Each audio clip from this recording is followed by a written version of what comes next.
Dada's career was just beginning, my parents had been inseparable, living in a succession of theatrical digs and longer-term lets. But once theatre gave way to cinema, a stable home took priority, and my sister Cherry was then coming up for 8.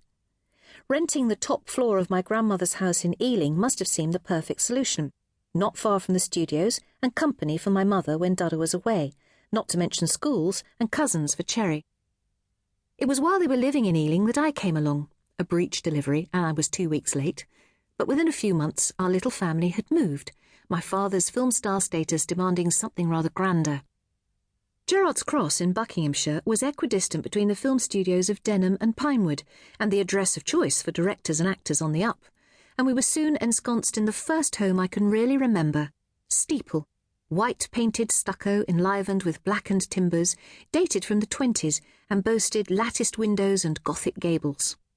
It sat on a large triangular plot, a steeply sloping peninsula between 2 roads that joined at the bottom.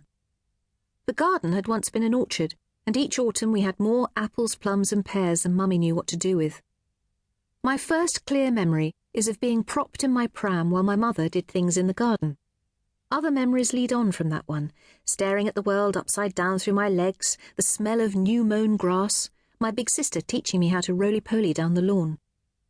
The corner of memory set aside for my father, however, is empty. He did live at Steeple from time to time, my mother assures me, but I have no memory of it. There were dinner parties, she says. Bob Monkhouse and his wife were among their friends. The boxer, Freddie Mills, was Cherry's godfather. Mummy loved entertaining and did it brilliantly. I think she hoped that moving into their own home with its sprawling garden would mark a fresh start, especially with me, the new addition to the family. But it was not to be. My father was handsome and talented and was now moving in a world far removed from post-war Weston-super-Mare, where he and my mother had first met and fallen in love one sultry summer night.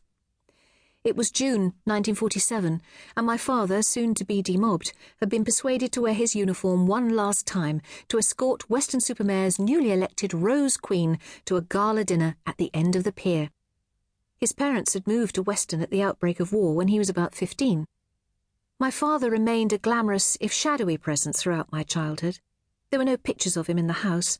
I only knew what he looked like because I'd seen him on television, when I would wave to him madly.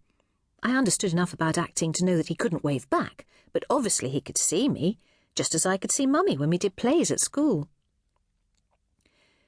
One afternoon in midsummer, when I must have been about 4, I remember very clearly being put down for an afternoon rest, and informing Johnson, my teddy, which I still have, that I was too old for an afternoon sleep. It was one of those brilliant summer days that childhood memory is filled with, and I wanted to be outside in the garden playing. Although the curtains were drawn, the window was open, and it wasn't long before I heard voices. I got up and peered out, and there, sitting on the swing seat, was my mother, my sister, and a man. Instantly, I knew who it was. Dada. Mummy must have thought I was asleep and didn't want to disturb me. He was there, it turned out, to take Cherry away on holiday. She would have been about 13, and my mother hadn't wanted me to know what was happening, fearing, rightly, that I would feel left out. I don't know why he didn't keep in touch. Maybe he felt he'd forfeited the right to interfere. Maybe my mother wanted to keep me to herself.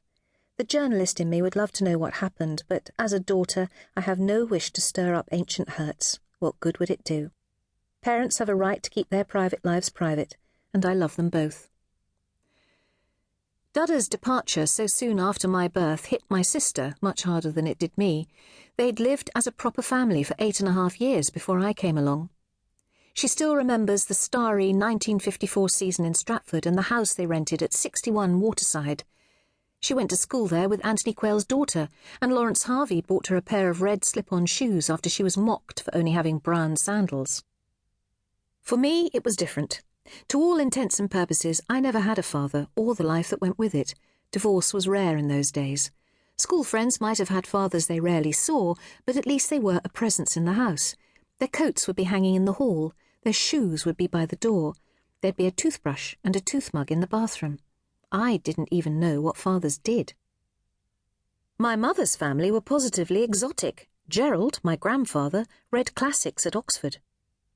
When war broke out in 1914, he volunteered, went to France, and was badly wounded. It was while he was recuperating in England that he met the woman he would marry, my grandmother, Winifred.